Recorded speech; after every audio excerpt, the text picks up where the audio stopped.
you know, God has a plan and He works those things out. So I could really, honestly, I've never been driven by what other people may think about me. I'm just not driven that way. But I am driven by what people think about our program and what people think about our team and the type of young men that we have in our program. That I'm driven by that. I'm passionate about the brand that we have at Clemson. I'm passionate about being the best. I'm passionate about winning, you know, the national championship at Clemson.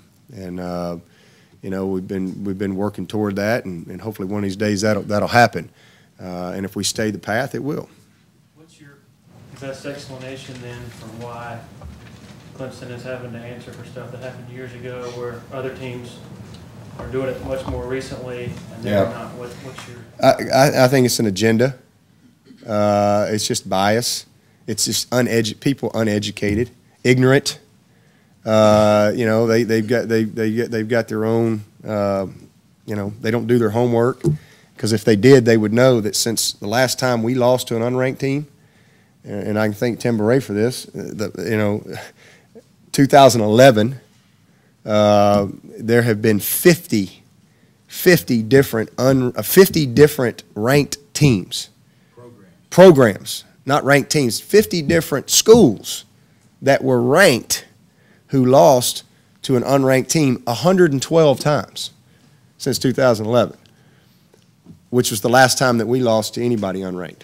But yet I got to come into a press conference and I got to be asked about in 2015, and now that's a lack of respect for our program. There's not a single guy on this entire roster. They don't even know what they're talking about. There's not one guy on this entire roster who's ever lost a game to anybody that wasn't a ranked program or a program that didn't finish in the top 10.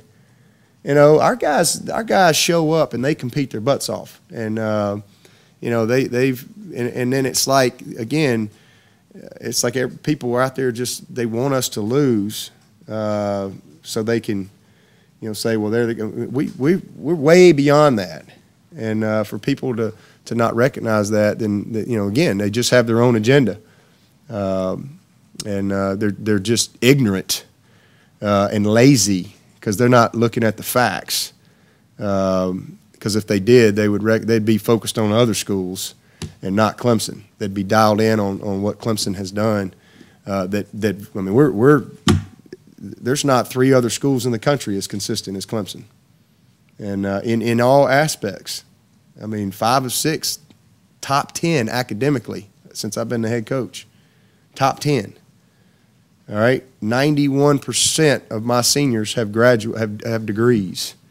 You know, so that's the things that motivate me. You know, because that's what matters.